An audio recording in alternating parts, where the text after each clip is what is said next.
হয় আপনারা থাকবেন নতুবা আমরা থাকবো। আগামী 72 ঘন্টার ভেতরে গ্রেফতার করতে হবে।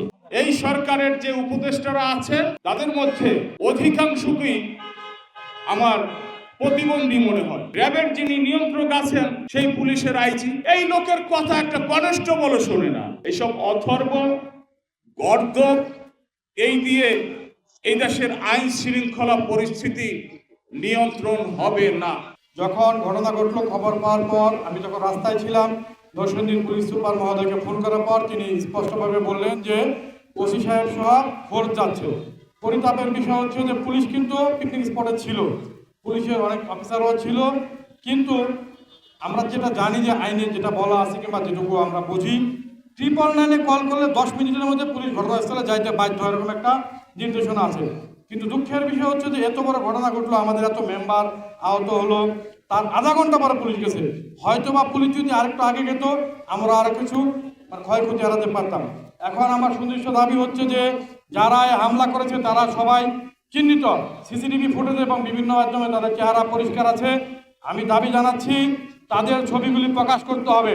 আমরা ইতিমধ্যে দেখেছি কিংবা ইতিপূর্বে দেখেছি যে বিভিন্ন ইনসিডেন্টে যারা জড়িত তাদেরকে শনাক্ত করতে গেলে পুলিশ এই ছবিগুলি প্রকাশ করে সোশ্যাল মিডিয়াতে দেয়, পুলিশের ওয়েবসাইটে দেয় এবং গণমাধ্যম কর্মীতে দেয়।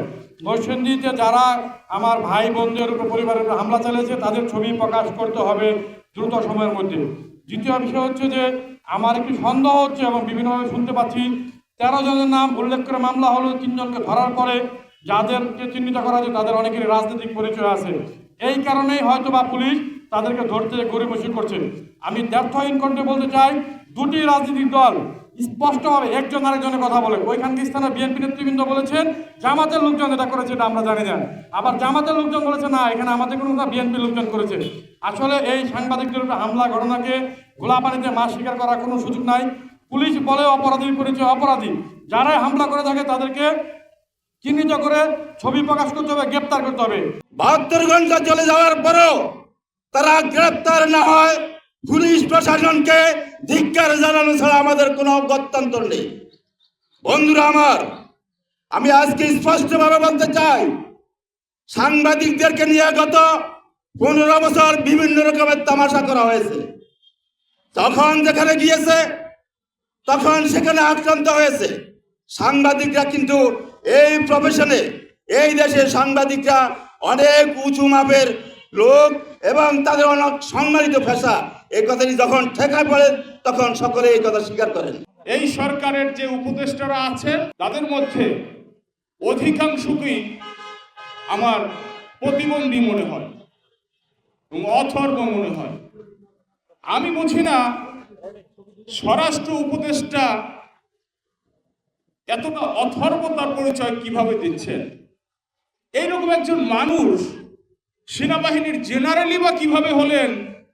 আমার কিন্তু মাঝে মধ্যে আমি ভাবি এই কোয়ালিটির একজন মানুষ সেনাবাহিনীর মেজর জেনারেল হয়েছেন, আবার লেফটেন্যান্ট জেনারেল হয়েছেন, আবার এখন স্বরাষ্ট্র উপদেষ্টা হয়েছেন, আমাদের ভাগ্যে তো মাইট জুটবি। এরপরে আসেন পুলিশের র্যাবের যিনি নিয়ন্ত্রক আছেন সেই পুলিশের আইজি, অথর্ব লোক। এই লোকের কথা একটা কনস্টেবলও শোনে না। এই লোক দিয়ে কিভাবে আপনি পুলিশ প্রশাসন চালাবেন বলেন? এইসব অথর্ব গর্দভ এই দিয়ে এই দেশের আইন শৃঙ্খলা পরিস্থিতি নিয়ন্ত্রণ হবে না। যে কারণে এই সাংবাদিকদের উপর এরকম ন্যাক্কারজনক আক্রমণের সুযোগ পেয়েছে এই অথর্ব এবং গর্দভরা সুযোগ সৃষ্টি করে দিয়েছে এই দেশের চাঁদাবাজ সন্ত্রাসীদেরকে। সেই ড্রিম হলিডে পার্কের সামনে বাংলাদেশ ক্রাইম রিপোর্টার অ্যাসোসিয়েশনের ফ্যামিলিদের যে বাস ছিল, বাসে তারা ন্যাক্কারজনকভাবে চাঁদা দাবির জন্য হামলা করেছে, চাঁদা না পেয়ে হামলা করেছে।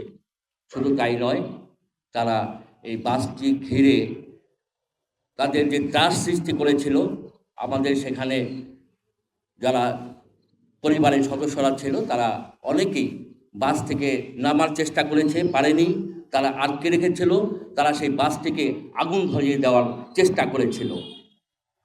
এই ধরনের ঘটনার পর পুলিশের সহযোগিতার বিষয়টা আপনারা সবাই জেনেছেন, শুনেছেন। এটা আমাদের একটা চ্যালেঞ্জ। সেই রাতেও আমরা পুলিশের এসপি, ওসি যেসব কর্মকর্তা ছিল সরাসরি আমি বলে এসেছি, এটা আমরা একটা চ্যালেঞ্জ হিসাবে নিলাম।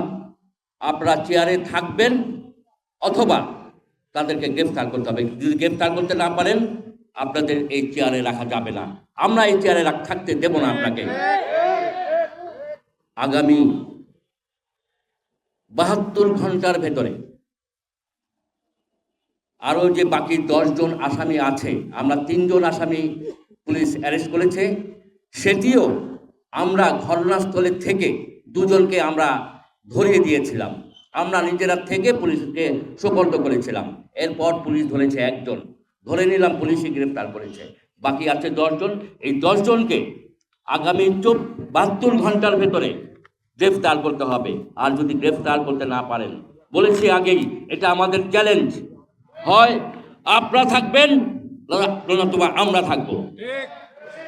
72 ঘন্টার ভেতরে যদি গ্রেফতার না করতে পারেন আপনাকে আমরা সেই চেয়ারে আর থাকতে দেব না। এটা আমাদের অঙ্গীকার।